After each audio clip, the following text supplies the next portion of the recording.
लगातार हो रही भारी वर्षा से उत्पन्न आपदा की स्थिति को लेकर पौड़ी पहुंचे आयुक्त गढ़वाल विनय शंकर पांडे ने आज मीडिया से बातचीत में विस्तृत जानकारी दी। मंडल मुख्यालय पौड़ी स्थित आयुक्त कार्यालय वीसी कक्ष में आहूत प्रेस वार्ता में उन्होंने कहा कि जैसे जैसे बारिश का दबाव कम होगा, आपदा से क्षतिग्रस्त परिसंपत्तियों को उनकी पूर्व स्थिति में लाने के लिए युद्ध स्तर पर कार्य किए जाएंगे। उन्होंने बताया कि वर्तमान में आपदा प्रभावित सभी क्षेत्रों में बुनियादी सुविधाओं विशेषकर पेयजल, सड़क और विद्युत की वैकल्पिक व्यवस्थाएं युद्ध स्तर पर जारी है। आयुक्त ने बताया कि मानसून की भारी बारिश के चलते आगामी 5 सितंबर 2025 तक चारधाम यात्रा को अस्थायी रूप से बंद कर दिया गया है।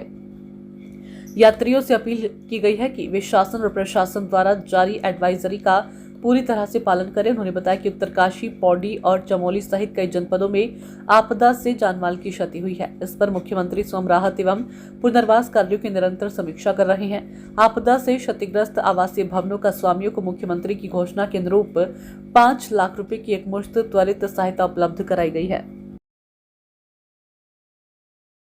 पौड़ी में आज हम लोगों ने, मैं था, आईजी साहब और डीएम साहब अभी शायद कोटद्वार में थी, तो सीडीओ साहब थे, एसएसपी साहब थे और भी ऑफिसर्स थे। उनके साथ एक प्रिलिमिनरी हम लोगों ने समीक्षा की जो मानसून का ये सीजन चल रहा है और जिसमें हमारा रेड अलर्ट अभी 5 तारीख तक हो रखा है, तो उसके दृष्टिगत पौड़ी जनपद की क्या स्थिति है उसके बारे में पूरा एक रिव्यू लिया गया।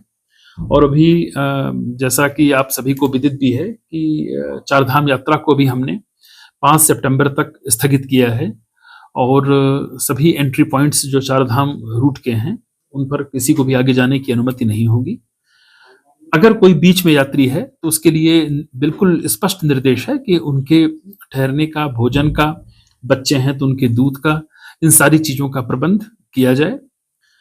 खासकर उन लोगों का विशेष ध्यान रखा जाए जो आर्थिक रूप से बहुत संपन्न नहीं है। अगर किसी की बुकिंग है, अपने होटल्स हैं, वो अफोर्ड करके ऑलरेडी बुक कर रखा है तो उसमें कोई इशू नहीं है। लेकिन अगर कोई ऐसा व्यक्ति है जिसके पास व्यवस्था नहीं है तो इसको बिल्कुल व्यवस्था करने के लिए कहा गया है। टेम्परेरी रजिस्ट्रेशन भी सस्पेंडेड है 5 तक, जो हमारे ऋषिकेश के यात्रा ऑफिस से होते हैं उसको भी सस्पेंड किया गया है। और 5 तारीख को जब मौसम की स्थिति देखने के बाद आईएमडी का क्या फोरकास्ट है उसके बाद तो आगे निर्णय लिया जाएगा। आपदा के दृष्टिगत जनपद पौड़ी में अभी हमने पूरा रिव्यू किया था, तो यहाँ 2-3 मेजर घटनाएं हुई थी और उसमें सैजी का भी एक आप लोगों को जानकारी में है, जहां पर 7 लोगों की मृत्यु हुई थी और करीब 12 से 15 लोग घायल हुए थे। काफी नुकसान भी हुआ था, तो उन लोगों को सभी को जो अनुदान राशि होती है वो तत्काल वितरित कर दी गई थी।